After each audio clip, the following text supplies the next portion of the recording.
bem-vindos ao IBDA Podcast. Esse é um momento em que eu preciso dizer que eu zerei a vida. Hoje nós recebemos a mais do que querida professora Maria Silvia Zanella de Pietro. Professora, seja muito bem-vinda. Obrigada. Eu quero começar perguntando sobre sua história com o IBDA. As palestras que deu, as conferências de abertura, como foi a sua participação do IBDA numa época em que nós tínhamos, em sua grande maioria, administrativistas apenas homens? Bom, uma experiência nova agora, né? Eu acho, se eu não estiver enganada, que eu participei pela primeira vez no 6º Congresso de Direito Administrativo, quando o professor Adilson de Abreu Dalari era o presidente do IBDA.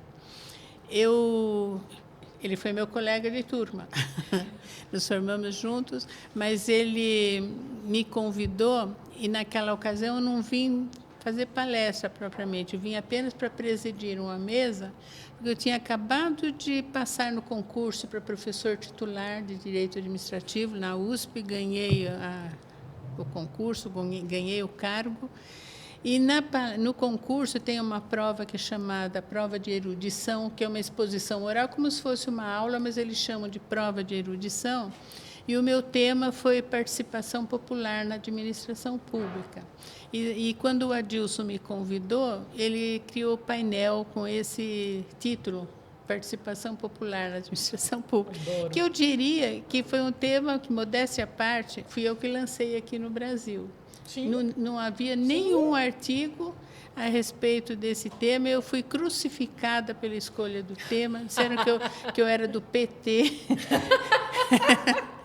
O professor não resiste à gargalhada. E disseram que o tema não era de direito administrativo. Eu precisei, depois, na minha defesa, pegar livros estrangeiros de direito administrativo para mostrar que esse tema era tratado no direito administrativo e hoje é tratado dentro do tema do controle social, né? Depois eu fui convidada em todos os congressos, daí para participar, primeiro participar de painel, depois como palestrante mesmo, fazendo conferências, participei algumas vezes de abertura. O ano passado eu participei na palestra de encerramento, e a menos que haja alguma mudança, amanhã também eu vou fazer uma palestra de encerramento. Então, a participação tem sido longa, né? Eu acho que essa primeira vez foi em 92 ou 93, porque eu tinha acabado de conquistar o título de professor titular da USP. Sensacional. E o Adilson me deu uma força, ele foi lá assistir a defesa de tese, assistiu a essa prova de erudição, então ele realmente me deu uma força, foi um amigão. Professora, a sua obra, e aí eu estou falando do livro Direito Administrativo, ele, acho que não tem milhares de citações, tem dezenas de milhares de citações em pareceres, sentenças, e é referência para todo mundo. Da sua produção desses aspectos doutrinários, pensando no livro de parcerias, quais são os aspectos transformadores que a senhora considera mais relevantes atualmente e que já estavam lá? E eu sei que quase todos. Olha, o meu livro, você deve ter acompanhado o crescimento dele, né? Porque depois que ele foi publicado, a primeira edição, se não me engano, foi em 1990. E daí é que eu fiquei conhecida no Brasil, né? Porque, felizmente, o livro teve uma aceitação imediata. Só que ele tinha metade do tamanho que ele tem hoje. Porque, depois da Constituição, saíram inúmeras leis, temas novos, lei de concessões, processo administrativo, alteração da LINDB, parceria público-privada, a lei de arbitragem. Então, foi uma quantidade, a improbidade administrativa também, a quantidade de temas novos foi muito grande. O livro foi crescendo. Hoje ele está o dobro do tamanho, ele tem mais de 1000 páginas já, né? E eu me lembro que o professor Cretella dizia, não deixe o livro ficar muito grande. Mas ele não sabia o que vinha pela frente. Não, ele não sabia, né? Porque eu não aumentei o livro para esticar, eu aumentei porque foram surgindo muitas coisas novas. Eu né? preciso confessar que na minha última mudança eu desfiz de 20 edições do seu livro. Eu só fiquei com 6. É bastante. Eu só não tenho o livro da primeira edição, por algumas que eu distribuí para tanta gente que eu fiquei sem o primeiro volume. Eu acho que eu tenho, volume. A gente pode negociar isso. Professora, a senhora é membro da Comissão de Juristas, que é uma comissão responsável pela elaboração das normas gerais da Lei de Processo Administrativo da União.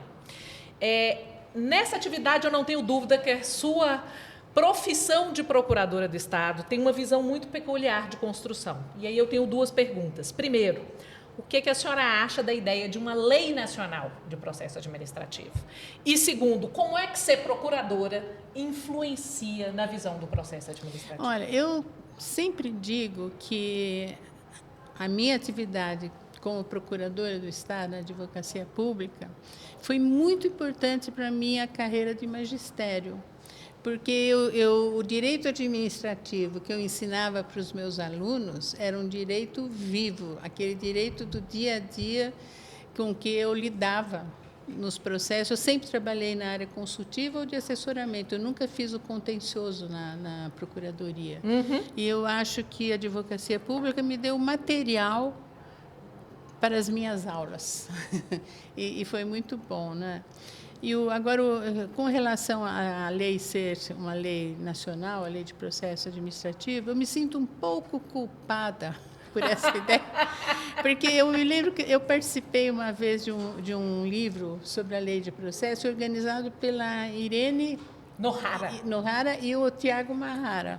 Os 2 foram meus orientandos. Eu sei. E naquele artigo, eu disse que naquilo que a lei tratava de princípios constitucionais, que a lei devia ser de âmbito nacional. Porque esse princípio é constitucional e se aplica a todos os entes federativos, a lei, nessa parte, tinha que ser de âmbito nacional. E o STJ passou a entender isso também, né? Que a lei deve ser obedecida por estados e municípios. Então, eu sinto um pouquinho de dor na consciência. A culpa é da senhora, né, professora? Fala a verdade. Professora, uma coisa que eu acho impressionante na sua carreira se tem alguém que pode usar a expressão "o meu tempo é hoje", é a senhora. A senhora é a referência do direito administrativo que mantém o seu tempo hoje, sempre. E uma capacidade de olhar para frente. E aí eu quero usar as 2 coisas. O que hoje é questão relevante? E olhando para frente, o que demanda atenção doutrinária urgente? Porque está em vias de chegar e não estamos preparados. Eu acho que é tecnologia, né? Bom, eu sou avessa à tecnologia, sempre fui. Quando eu era criança, não existia nem televisão. Então, eu resistia ao celular, eu resistia ao computador, resistia à internet, e agora resisto à inteligência artificial. Mas a gente, no curso da vida, tem que ir aprendendo. Eu fui aprendendo as coisas na medida do possível, mas não é porque eu goste. E amanhã eu vou tratar um pouco disso na minha palestra. Eu tenho muita preocupação com a inteligência artificial no âmbito da administração pública.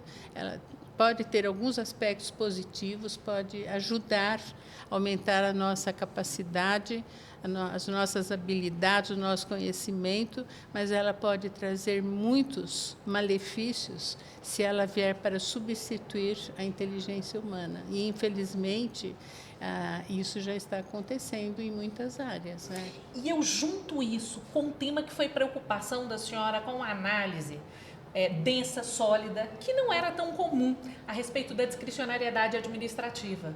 Como é que a gente vai fazer com a discricionariedade administrativa num tempo em que se quer digitalizar e padronizar matematicamente a resposta? Bom, eu acho que essa padronização, esse uso de precedentes, assim, é um pouco perigoso, né? Eu já tenho falado sobre isso, porque cada caso é um caso.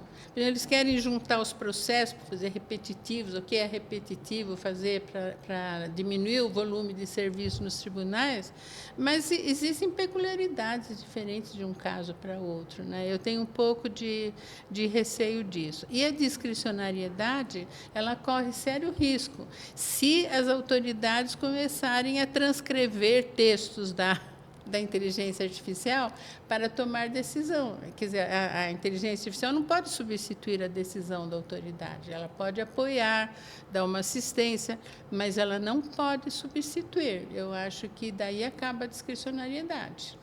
A senhora sempre teve uma preocupação, e eu assisti 2 conferências suas sobre essa matéria, em relação ao controle social e à transparência pública. Como que controle social e transparência pública aperfeiçoados podem definir a relação entre Estado e sociedade? Quais são os caminhos que a gente tem? Esse tema que eu tratei da participação popular, eu diria que é intimamente ligado ao do controle social. Sim. O controle social exige a participação popular na administração pública. Mas eu sempre acho assim que o cidadão comum ele não está muito empenhado em participar, né? A gente vê um ou outro alguma coisa assim, mas eu acho que falta assim uma cultura popular de se opor às medidas da administração pública, chegar lá, falar esse edital está errado, esse edital de licitação, vai lá apontar as ilegalidades, mas quando isso acontece é bom, porque a lei prevê, né? Prevê essa participação, a própria nova lei de licitações prevê os instrumentos de participação, as audiências públicas, as consultas. Eu acho que isso é muito importante dentro da administração pública. Professora, a senhora tem um papel inspirador para nós, que já nos tornamos a média geração do direito administrativo, e para toda uma moçada que está chegando. Eu brinco que a base está vindo forte, graças a Deus. E eu fico pensando, em tempos de PDF, um exemplo como o da senhora, ele é fundamental. A senhora anda pelo Congresso Brasileiro e as pessoas vão atrás da senhora porque precisam tirar foto, porque gostam. E isso nos últimos 20 congressos a que eu compareci. Se a senhora tivesse de preparar um livro com uma matéria que fosse fundamental para essa geração, que claramente é carente da lucidez, seriedade, densidade de compromisso que a senhora tem, qual seria o tema desse livro? Esse é um assunto difícil, né? É uma pergunta bem difícil. Sabe que o meu marido, que é casado há 53 anos, né? E nós amamos o seu Walter, ele ainda está no coraçãozinho da gente. 53 anos com o mesmo marido, não é que eu mudei. Isso hoje diz que é muito fora de moda. Eu acho que a senhora está no topo da chiqueza. Mas ele, de vez em quando, perguntava para mim, você tem consciência daquilo que você é hoje, do papel que você representa? E eu falava, às vezes eu não tenho consciência. E às vezes eu fico meio preocupada. Eu falei, qual é o meu papel aqui diante dessa juventude toda que quer seguir um pouco do meu exemplo, quer ser um pouco como eu, uma responsabilidade muito grande, né? E eu sempre me preocupei muito com a ética dentro da administração pública. Uma vez, a coordenadora do curso de pós-graduação da USP me pediu para fazer uma palestra sobre ética que todo ano eles faziam para os alunos em geral de pós-graduação. Eu falei, não, mas isso é um tema da filosofia do direito, tem que perguntar para outro professor, não é meu tema. Ela falou, não, mas é porque você tem um comportamento ético, você é uma pessoa que está preparada para falar sobre esse assunto, né? Professora, eu me emocionei porque eu acho que a senhora representa isso. A senhora representa a ética que todos nós buscamos no exercício das nossas profissões. E aí eu quero dizer, resume para a gente, numa palavra, o que a senhora acha que todo administrativista precisa ter no coração. Então, eu não sei, você sabe que eu tenho uma outra culpa, né, que eu sinto. Porque na minha tese de discricionariedade administrativa, que foi a tese com que eu conquistei o título de professor titular, eu falei muito dos princípios da administração pública. A senhora realmente é culpada das coisas? Não, mas sabe por que eu às vezes me sinto culpada? Uma vez eu fui dar uma aula, porque quando eu defendi a tese que publiquei, eu era muito convidada para falar sobre o tema. Uhum. E uma vez, acho que foi no Rio Grande do Sul, foi numa escola da magistratura, eu sei que era alguma coisa dos juízes. Quando eu terminei a palestra, o presidente da mesa, que era magistrado, perguntou para mim: a senhora é adepta do direito alternativo? Viu, gente?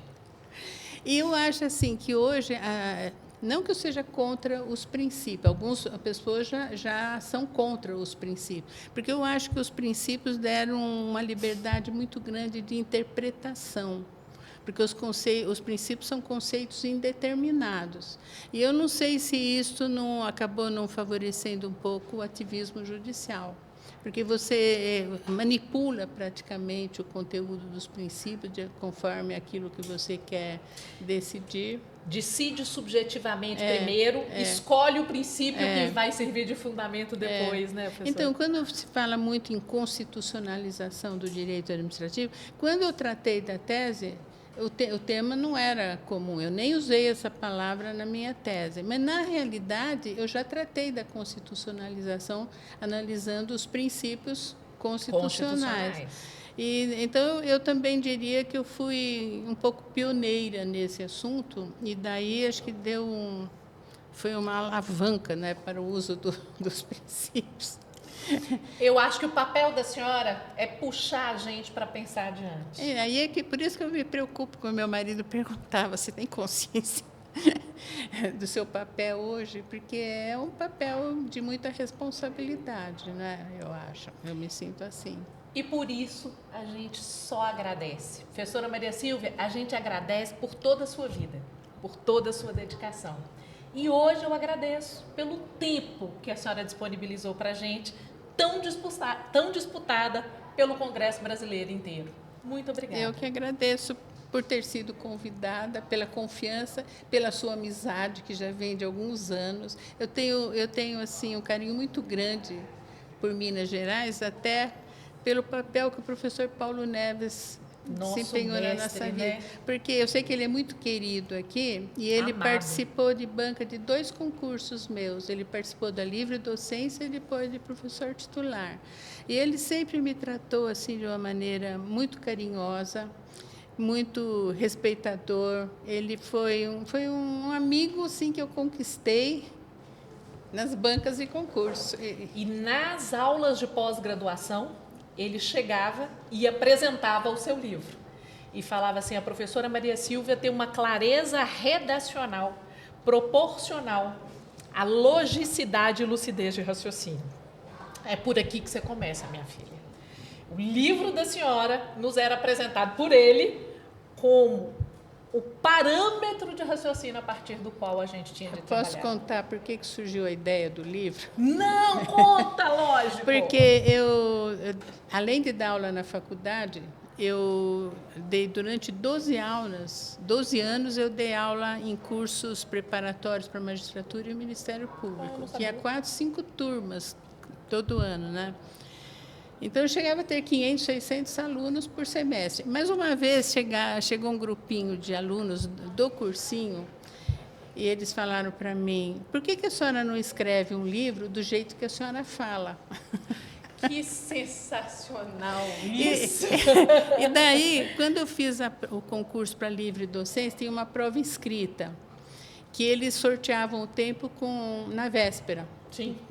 E eu, então, de medo de ser pega de surpresa com um tema difícil, eu preparei todos os temas de direito administrativo. E era à mão, porque não existia computador. Peguei aquele caderno grande de espiral e preparei todos os temas de direito administrativo. Quando terminou o concurso, eu estava com o livro pronto. A senhora tem esse caderno? Não sei, talvez eu já tenha. A gente precisa dar foto desse caderno, porque aquilo ali, a senhora pode saber, é a base de boa parte dos municípios, dos estados e da União Federal. Eu sei da importância.